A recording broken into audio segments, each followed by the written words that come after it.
On est très content d'être là ce matin pour l'inauguration de ce petit terrain. On est très ravis, nous, au niveau de la Fédé, que les deux présidents se soient mis d'accord sur un tel projet.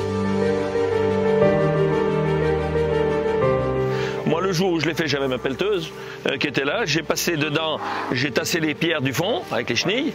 On passe tranquillement avec nos tracteurs là maintenant. Ça passe très très bien. Même les vaches, elles passent. Quand on les ouvre, elles passent très très bien. Hein. Okay. Mais on y passait quand même avant aussi. Hein. Ouais, mais c'était beaucoup moins facile que maintenant. Du coup, il y avait des grosses ornières et puis il y avait pas mal d'entraînement de fines dans le cours d'eau. Ouais, et puis il y avait quelques gros rochers au milieu. Ouais, là c'est terminé. Il est intéressant de faire en sorte qu'on n'ait qu'un point stabilisé sur lequel ils vont aller boire et de ne faire en sorte que d'empêcher les animaux de boire sur les autres parties des berges. C'est pour ça qu'on avait resitué sur cette parcelle un endroit stable où on a pu empierrer avec un fond rocheux sur lequel l'agriculteur peut traverser sans dégrader la berge et où les animaux peuvent descendre, boire et être limités qu'à l'aspect boisson. Ils ne traversent qu'une fois, ils ne traversent pas en permanence. On a eu beaucoup de chance de tomber sur des exploitants agricoles, sur Léa, qui a cette conscience environnementale bien affirmée. Et elle a réussi à dégager du temps sur la base de ses convictions environnementales pour restaurer en quelque sorte cette ripisylve. Ça a été fait petit à petit, déjà du gros nettoyage. Ensuite on a élagué pas mal, on a fait des copeaux. Donc comme ça, le bois qu'on a pu enlever sur les bords des rives n'a pas été brûlé ni quoi que ce soit, il a été recyclé en copeaux soit de chauffage, soit de litière. Ça a fait approximativement 100 mètres cubes, donc c'est quand même pas mal. C'est pas gaspillé, tout est utilisé. Très heureux aujourd'hui de réunir l'ensemble des partenaires qui ont gravité autour de ce projet de restauration d'un bras de Couze.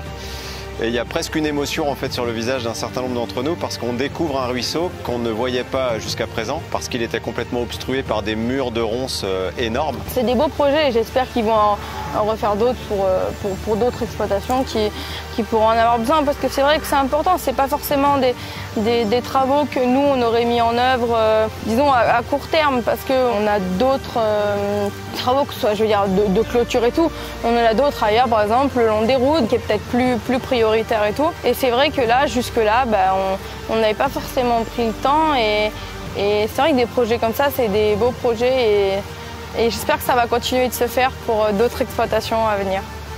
Les travaux se sont étalés sur toute l'année 2022.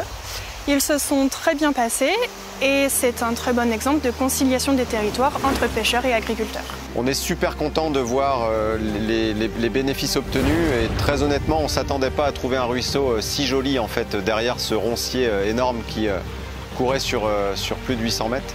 Donc il suffit de regarder derrière, hein, on voit qu'on a une diversité d'écoulements, une diversité de faciès, une diversité de substrat qui est incroyable et qui est très favorable à l'implantation de la truite fario, qui est l'espèce repère du bassin versant de la Couze. Et alors les pêcheurs sont évidemment contents parce que on retrouve un linéaire de pêche, là on a quasiment 700 mètres en cumulé, où il était totalement impossible d'aller jeter quoi que ce soit en termes de leurre ou en termes d'appât naturel. On ramène de la lumière sur le cours d'eau, donc on va revoir toute une vie s'y développer. Et on a déjà des pêcheurs qui nous ont dit avoir attrapé des truitelles cette année, preuve que ces travaux sont bénéfiques. Nous, effectivement, on est très contents du travail en collaboration qui s'est fait avec la Fédération de pêche. On sait que c'est des contraintes pour des agriculteurs d'entretenir et ainsi de suite, mais c'est un partenariat qui est porteur parce que il y a une protection des berges de rivière qui s'est mise en place. On a l'élevage qui est là, qui peut permettre de conserver des zones humides. Ceux qui connaissent mieux le terrain, ce sont les pêcheurs et les agriculteurs. Et travailler ensemble, moi, ça me fait extrêmement plaisir. Au service du territoire et effectivement des pêcheurs et des agriculteurs.